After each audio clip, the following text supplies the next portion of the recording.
ये सब इंद्रेश महाराज कथा में आ चुके हैं।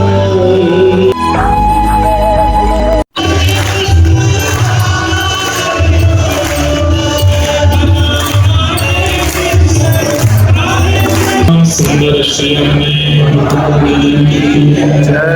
सब संतन की जय, सब भक्तन की जय, सब भक्तन की जय।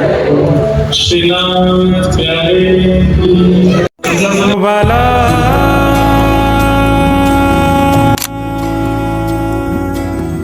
मैं मेरा। जय श्री राधे, जय श्री राधे। बड़े आनंद की बात है। कोटा में आज दीपावली के उपहार के रूप में आप सब लोगों को जीवन उपहार श्रीमद् भागवत की कथा श्रवण करने को प्राप्त हो रही है। ये सब इंद्रेश महाराज कथा में आ चुके हैं।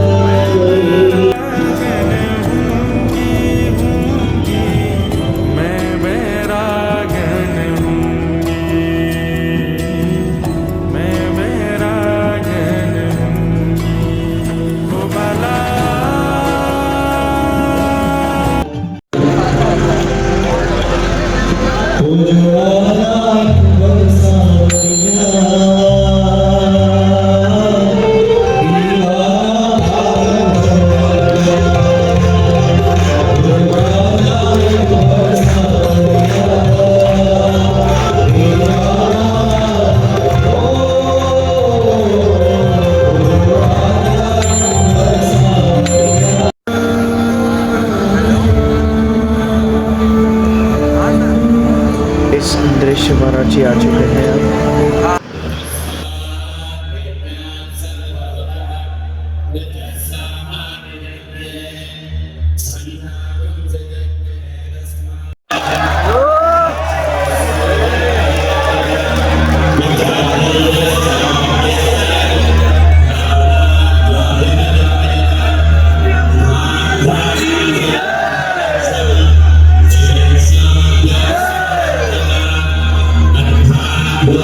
गाइस देख सकते हो कितनी भीड़ हो रही है इंद्रेश महाराज जी की कथा में आज कोटा में।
दिवाली 4 दिन की नहीं है, इस बार 10 दिन की दिवाली है।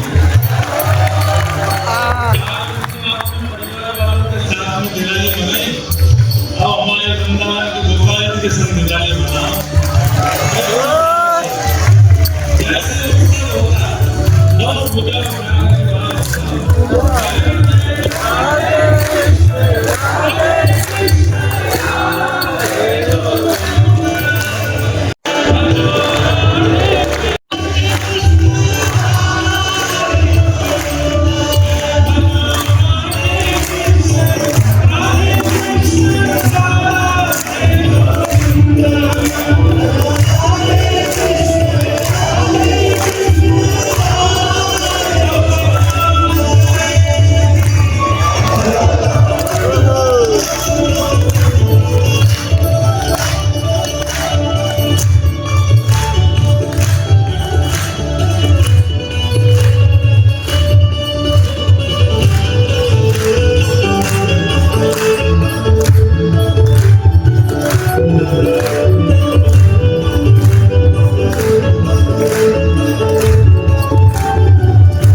गाते हैं।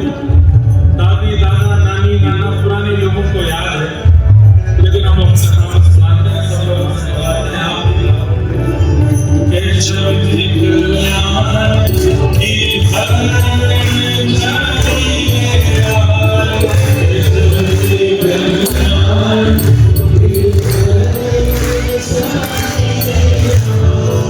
केशव जी कल्याण मेरे भगवान जानी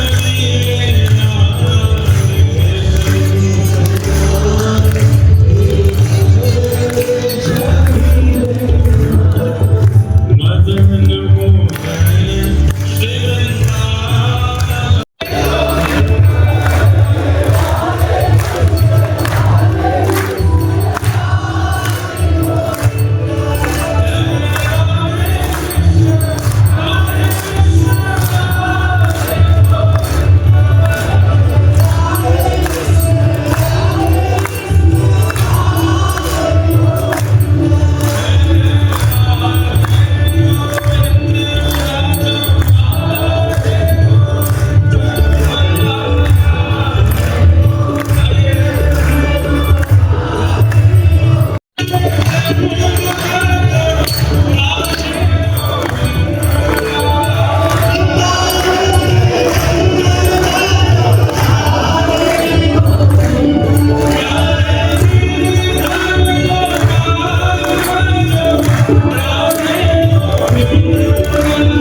भाष्यकार श्री राम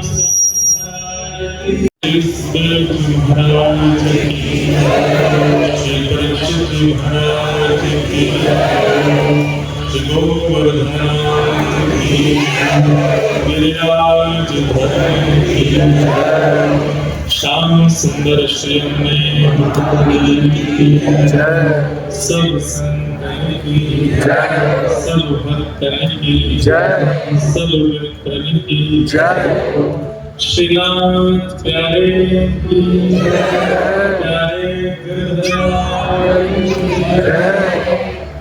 रामचंद्र भगवान लक्ष्मी वेंकटेश भगवान लक्ष्मी नारायण भगवान जय जय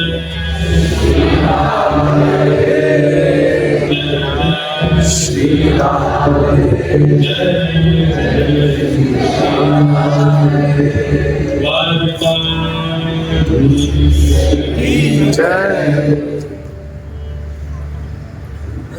मंगल में प्राप्त जय जय श्री राधे जय श्री राधे। बड़े आनंद की बात है, कोटा में आज दीपावली के उपहार के रूप में आप सब लोगों को जीवन उपहार श्रीमद् भागवत की कथा श्रवण करने को प्राप्त हो रही है।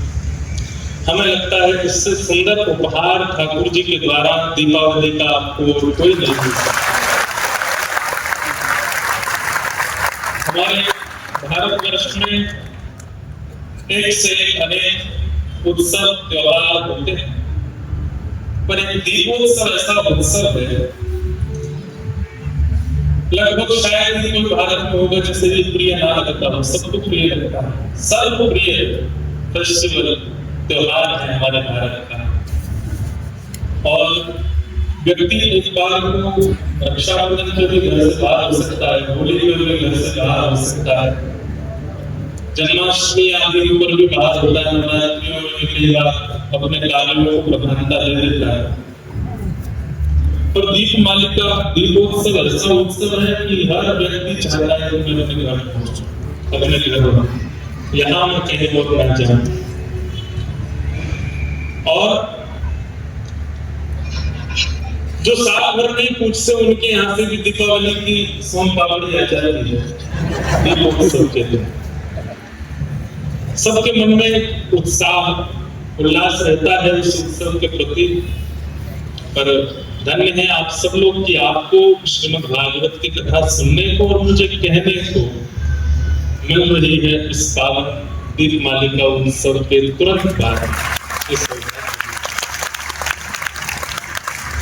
लोगों ने घर सजाए, लोगों ने घर पर दिए जलाए, प्रकाश किया, परंतु घर चाहे जितना भी चमक रहा हो, लेकिन घर में रहने वालों का हृदय यदि अंधेरे में है तो उस रंगीले घर का कोई प्रयोजन नहीं। लोगों ने घर चमकाए, लोगों ने घर सुंदर सुंदर दीपमालिकाएं जला करके और सुंदर अपने घरों को सजाया। पर दुर्भाग्य है कि हम आप सब लोग अपने अंतस्थ को सजा रहे हैं। ये देह भी एक घर ही है। हृदय माध्यम सुलभम सुदुर्लभम प्लवम सुकल्पम गुरुकर आहारम मयानुकूले नवस्पतेरतम पुमान भवाक्तम नतरे सा। भगवान शिव भागवत में कहते हैं और जिस प्रसंग में कहते हैं वो प्रसंग भी हम कह करके ही यहाँ आए हैं। बद्रीनाथ में कथा थी दीपावली से पहले, तो वहां कृष्ण उद्धव संवाद, भगवान श्री कृष्ण अपने प्रिय सखा उद्धव के साथ चर्चा करते हैं। उसी में ठाकुर जी कहते हैं कि मैंने मानव के ऊपर सबसे बड़ी कृपा की कि उसे मैंने देह प्रदान किया। मानव देह, भगवान कहते हैं मेरी सबसे बड़ी कृपा। लोग कहते हैं कि हम पर ठाकुर जी ने क्या कृपा की? आप पर सबसे बड़ी कृपा है कि आप मानव बने बैठे हो। हम किसी अन्य प्रजाति या अन्य किसी योनि में होते तो अपने उद्धार और कथा श्रवण की हमको क्षमता प्राप्त नहीं हो। सीधी बात, जैसे जिनके पास वीजा होता है उनको उस देश में एंट्री करने का अधिकार है, चाहे शिप से जाए, चाहे फ्लाइट से जाए, चाहे कैसे भी जाए, उस देश में प्रवेश का अधिकार उनके पास है। सब लोग बहुत ध्यान से इधर देखो, नहीं इधर देखो, और जो हमें दिखा के पानी पी रहे हैं, जैसे व्यास जी 4 घंटे कुछ नहीं पिएंगे, आपको भी नहीं पीना चाहिए, पहले ही पी पा के बैठिए। और आज के लिए हम क्षमा प्रार्थी हैं, आप लोग बहुत विलंब से हमारा आना हुआ, पर हमको एक लोभ है कि हम 2-3 महीना में अपने घर जाते हैं। अब हम आज निकले हैं घर से, अब सीधे 25 नवंबर को घर पहुंचेंगे, तो हम प्रयास करते हैं कि जितना समय हो सके थोड़ा माता जी पिताजी का आशीर्वाद प्राप्त कर ले। हमारी गाड़ी तैयार कर दोपहर से खड़ी थी, सब सामान रख चुके थे, निकलेंगे अब निकलेंगे, लेकिन कल भाई को सारी बहनें आई, बहुत महीनों बाद मिलना होता है, तो रुके, सोचे आज सुबह निकले। हम पहुंच तो जाते 2 बजे तक, पर बीच में कुछ कार्य चल रहे थे सड़कों पर, जिसके कारण हम थोड़े विलंब हो गए। लेकिन कल से कथा का समय 2:30 बजे से है, आप सब लोग ठीक 2 बजे यहाँ पर स्नान ग्रहण कर लीजिएगा, 2:30 बजे तक सब आ जाएगा, हम 3 बजे आएंगे। आप लोगों के लिए 2:30 बजे तक का समय है, हमारे लिए तो 3 बजे से ही है। तो आप सब लोग खूब आनंद से पधारिएगा, खूब भाव रखिएगा। तो हम निवेदन कर रहे थे, वो बात थोड़ी सुन लीजिए। जिस व्यक्ति के पास जिस देश का वीजा होता है, वो व्यक्ति जब चाहे, आधी रात भी चाहे, अपने टिकट बुक करा के उस देश में प्रवेश कर सकता है, उसको कोई रोक टोक नहीं। जिससे वीजा नहीं है उसको सोचना पड़ेगा कि पहले कागज इकट्ठे करूं, एम्बेसी जाऊं, फिंगरप्रिंट्स दूं, अपने पेपर जमा करवाऊं, इंटरव्यू दूं, तब वीजा आएगा, तब मैं जाऊं। ठीक वैसे चाहे वैकुंठ कह लीजिए, चाहे साकेत कह लीजिए, चाहे गोलोक धाम कह लीजिए, स्वर्ग नहीं, वैकुंठ, साकेत या गोलोक, जो श्री वैष्णव परंपरा से दीक्षित है या श्री वैष्णव परंपरा का पालन करते हैं, वो वैकुंठ गामी होते हैं। जो प्रभु श्री राम की परंपरा का पालन करते हैं, प्रभु श्री राम का रक्षा बंधन करते हैं, अयोध्या से अधिक प्रेम रखते हैं, वो साकेत गामी होते हैं। और जो श्री राम वृंदावन में कभी रुचि रखते हैं, विलास की चर्चा में जिनका होता है, वो गोलोक गामी होते हैं। तो या तो वैकुंठ, या तो साकेत, या तो गोलोक, इनका एक ही वीजा है, क्या? मानव शरीर। अगर किसी पर मानव शरीर नहीं है तो वो वैकुंठ, साकेत और गोलोक नहीं जा सकता। इसका मतलब क्या? मुझे आपको मानव शरीर देकर के ठाकुर जी ने ये प्रमाण किया है कि मैं चाहता हूं कि तुम अपना उद्धार कर, इसलिए मानव बनाया। जिसे हम चाहते हैं कि वो अपना कल्याण करे, उसी को हम साथ देते हैं। अब ये कोटा पढ़ने वालों की भूमि है, यहाँ बहुत सारे बच्चे पढ़ते हैं, उनके माता पिता उनको फैसिलिटीज के रूप में यहाँ रूम दिलवाते हैं। कई बच्चे थोड़े धनवान होते हैं, उनको गाड़ी दिलवा देते हैं, बाइक दिलवा देते हैं, स्कूटीज दिलवा देते हैं। साधन क्यों दिया जाता है? ताकि तुम अपना उद्धार करो, ताकि तुम अपना कल्याण करो। ठाकुर जी के पास कहते हैं भगवान उद्धव से कि मेरे पास सबसे बड़ा साधन देने के बाद अगर कुछ है तो वह मानव शरीर। मेरे पास सबसे सुंदर तोहफा यही है, जिसमें एक जीव है जो कि किसी भी स्वाद को अपना लेती है, जिसमें 2 नेत्र हैं जो किसी भी रंग को देख लेते हैं, जिसमें 2 हाथ हैं जो कर्म करते हैं, जिसमें 2 पैर हैं जो चल करके एक से दूसरे देश पहुंच जाते हैं, जिसमें बुद्धि है, मन है, इंद्रियां। उद्धव, तभी विचार करो, इससे अच्छा मेरे पास सच में मेरे लायक है ही नहीं। मैंने ये दिया, इसका मतलब मेरी बहुत बड़ी कृपा है कि तुम मानो हो। भले हमारे आपको अभी नहीं पता चलेगा क्योंकि हमारा नहीं है, लेकिन श्रीमद् भागवत ग्रंथों में बताया गया कि कोई मानव नहीं बन पाता, अन्य जातियों में होता है, अन्य योनियों में होता है, तो उसको मानव बनने के लिए कितनी प्रतीक्षा करनी पड़ती है, कितनी प्रार्थनाएं करनी पड़ती है, तब वो मानव बनता है। भगवान कहते हैं कि सबसे बड़ी कृपा क्या है कि मैंने तुम्हें मानव बनाया। प्लवम सुकल्पम दुर्कर्म धारम, और मानव बनने के बाद भी जीवन में गुरु आ गए, तो ठाकुर जी कह रहे हैं कि इसको और बड़ी कृपा मान लेना कि मैंने गुरु और दे दी कि मानव देह से क्या करना है, क्या नहीं करना, कब करना है, कैसे करना है, ये सब बताने वाले गुरु मिले। तो मानव देह में भगवान की कृपा, मानव देह को समझाने बुझाने वाले एक ऐसे गुरु मिल गए, एक ऐसे मेंटोर मिल गए जिनकी बात आप कभी भी मान सकते हैं। प्लवम दुर्कर्म, और फिर भगवान कहते हैं मयानुकूलेन भस्वतेरतम, मेरी प्राप्ति जिससे हो ऐसी अनुकूलताएं अगर जीवन में आ रही है, मेरी तीसरी कृपा है। जैसे कि कथा होना, जैसे कि अनुष्ठान होना, जैसे कि वैष्णव दर्शन होना, मानव शरीर मिलना, गुरु का मिल जाना, और उसके बाद में भगवत प्राप्ति जिससे हो ऐसी अनुकूलताएं प्रकट होना।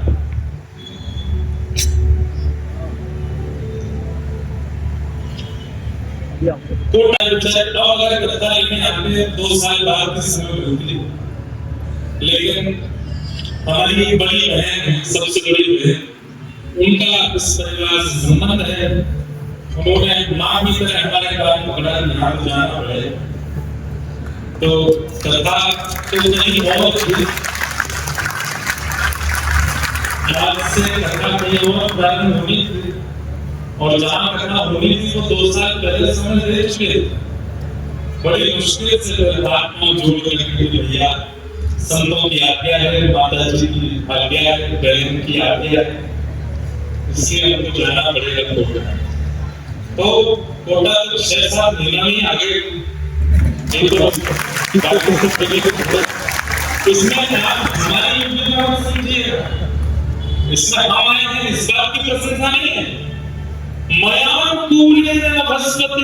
ठाकुर जी जो उद्धव जी से कह रहे हैं कि मानव का मिल जाना, शरीर का मिल जाना, गुरु का मिल जाना, उसके बाद में मेरी प्राप्ति जिससे हो ऐसे उत्सव कथा सत्संगों का प्राप्त हो जाना, तो मेरी बहुत बड़ी कृपा है मानव के ऊपर। तो कथा तो कहीं और उम्मीद थी, पर ठाकुर जी ने उठा करके सब योजना बनाई गई, कोटा में होनी चाहिए, कोटा में जाना चाहिए, कोटा में एक उत्सव होना चाहिए। ये बहुत बड़ी कृपा कि हम आप सब लोगों को मानव देह की उपलब्धि क्या है ये जानने के लिए कथा सुनने को मिल रही है, और वो भी दीपावली के अवसर पर मिल रही है। ऐसे परंपरागत परिवार के द्वारा यजमानत्व मिल रही है, जो श्री वैष्णव परंपरा से हमारे श्री वाला वाले पूज्य महाराज श्री, तो उन्होंने तुरंत अपने केशों को तलवार से काट करके केश तो रहे रावण के हाथ में, स्वयं अग्नि में प्रवेश कर दिया। रावण को कुछ गलत करने नहीं दिया, लेकिन उनका तब पूरा हो चुका था। ठाकुर जी प्रकट होने ही वाले थे, उससे पहले सब घटना हो गई, अब वो अग्नि में प्रवेश कर गए। तो ठाकुर जी से उन्होंने प्रार्थना की, बोले नाथ मेरा तब तो पूरा हो गया, आप आने वाले थे तभी रावण आ गया और मैं आपको प्राप्त नहीं कर पाई। भगवान बोले चिंता मत करो, अभी हम राम रूप धारण करके आएंगे, सीता जी के साथ जब हम वन की ओर जाएंगे तो दुष्टों का संहार सीता जी देख नहीं पाएंगे, इसलिए हम सीता जी को तो अग्नि में प्रवेश करवा देंगे। आप अग्नि से प्रकट होकर के सीता जी का रूप धारण करके हमारे साथ आ जाए। तो आपका जो व्रत था कि हमारी पत्नी आपको बनना है, पूरा हो जाएगा। आपका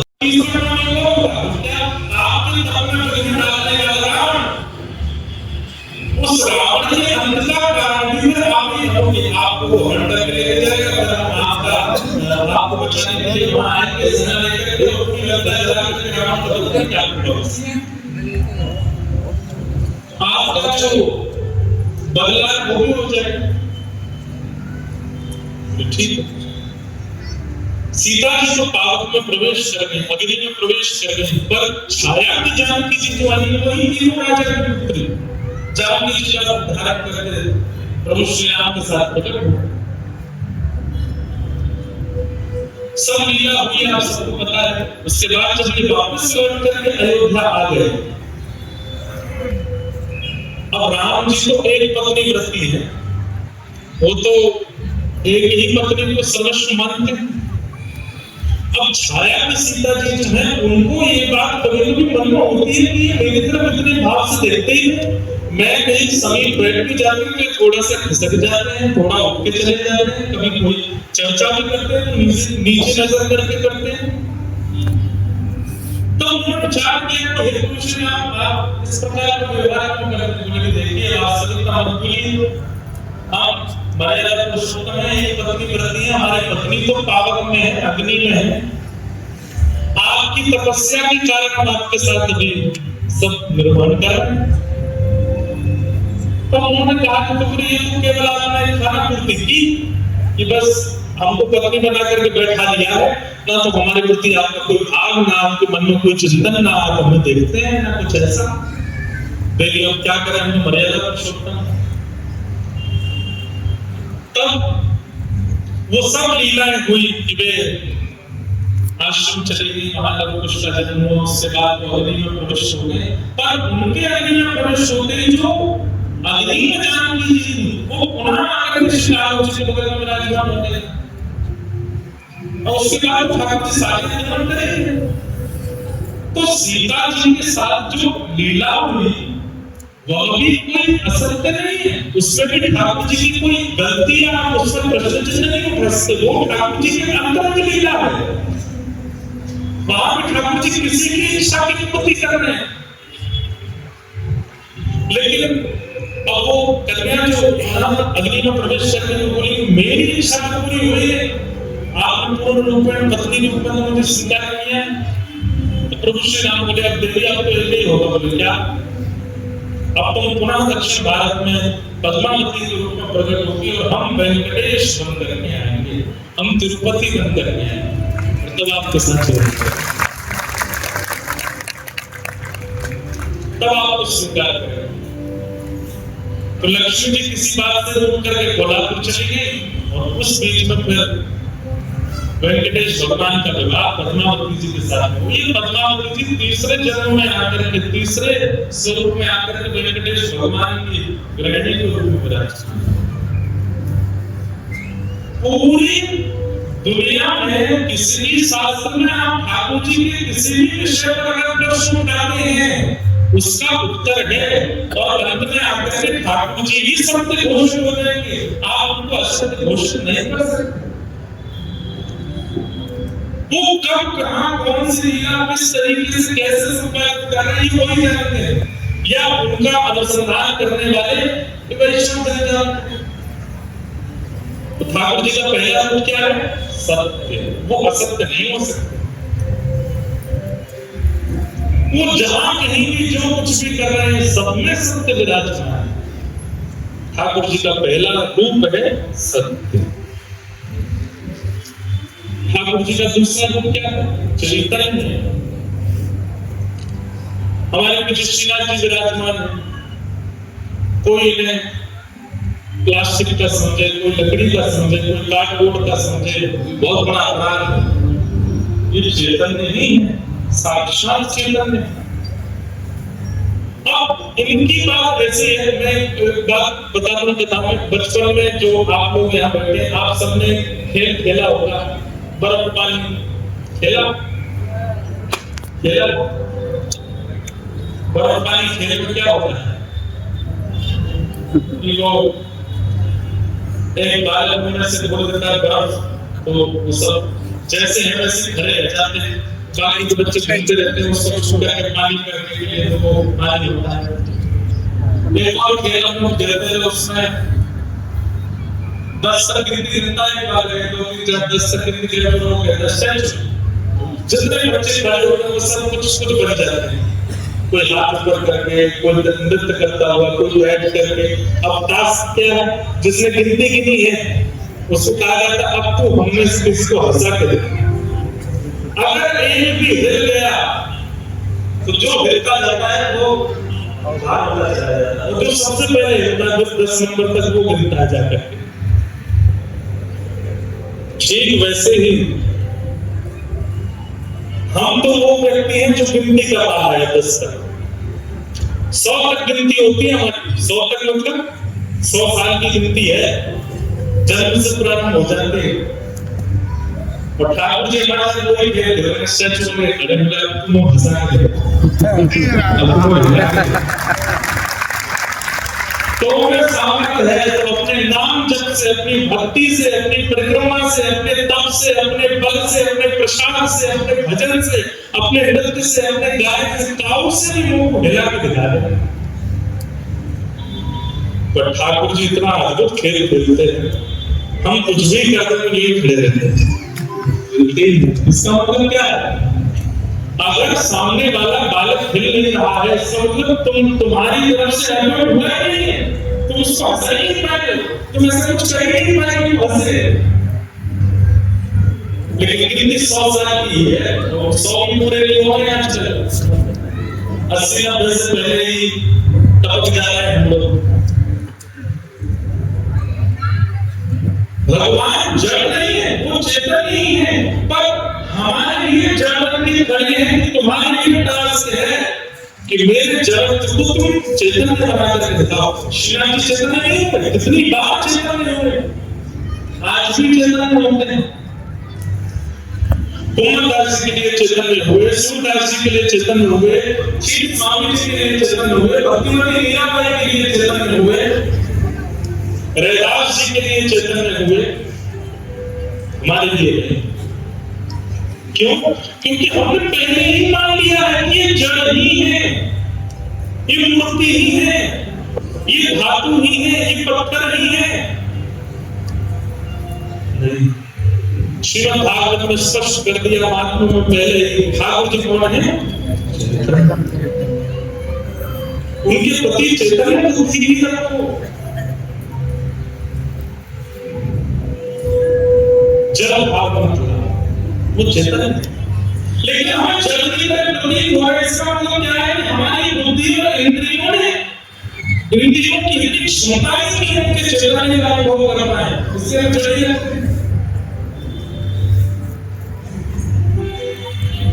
और ये दो बातें हैं ठाकुर जी को सत्य स्वरूप मान लो ठाकुर जी को चैतन्य स्वरूप मान लो तो तीसरा स्वरूप आपको मानना ही पड़ेगा ठाकुर जी अपने आप प्रकट कर देंगे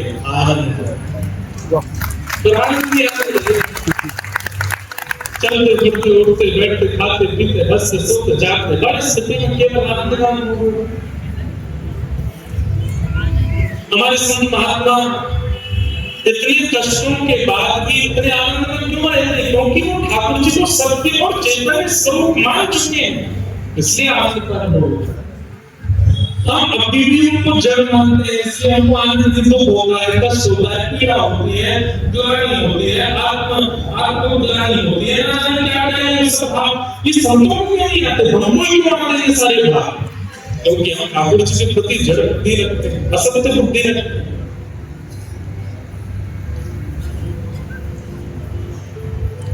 भगवान के 3 रूप सत्य चैतन्य और ज्ञान सच्चिदानंद रूपाय और भगवान के 3 कर्म क्या है विश्वोत्पत्त्यादिहेतवे विश्व की उत्पत्ति करना पालन करना और संहार करना तापत्रय विनाशाय श्री कृष्णाय तापत्रय विनाशाय 3 प्रकार के ताप यानी कि कष्ट हम सबके जीवन में आते हैं आदि भौतिक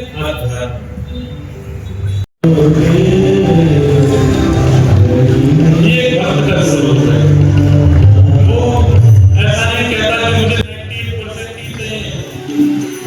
नहीं कहता कि मुझे मुंबई में घर चाहिए, वो ऐसा नहीं कहता कि मुझे यूएसए जाना है पढ़ने के लिए।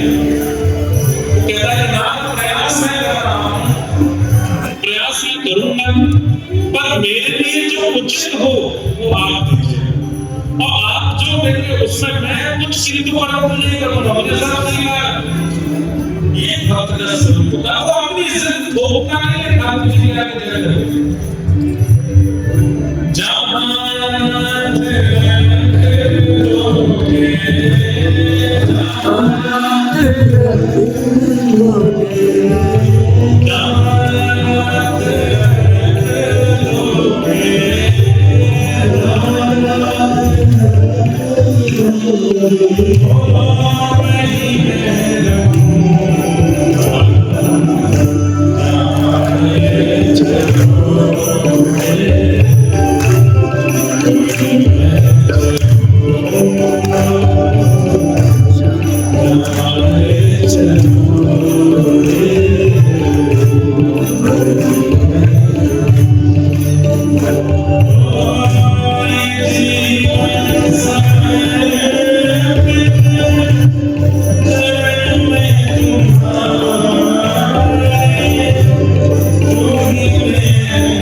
हेलो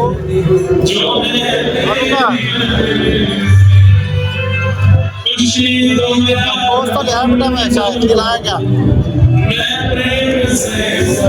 दोस्त नहीं है क्या जी हमारे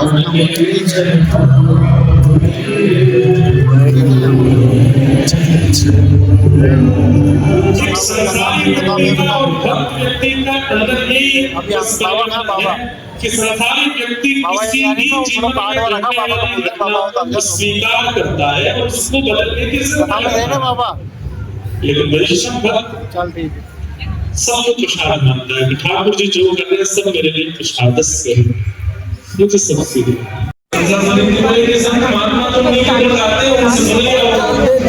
आपके पास वो भेजोगे एक भेजा अब क्या करें रिश्ता तो पक्का हो गया पूरा रिश्ता सीधे माना करो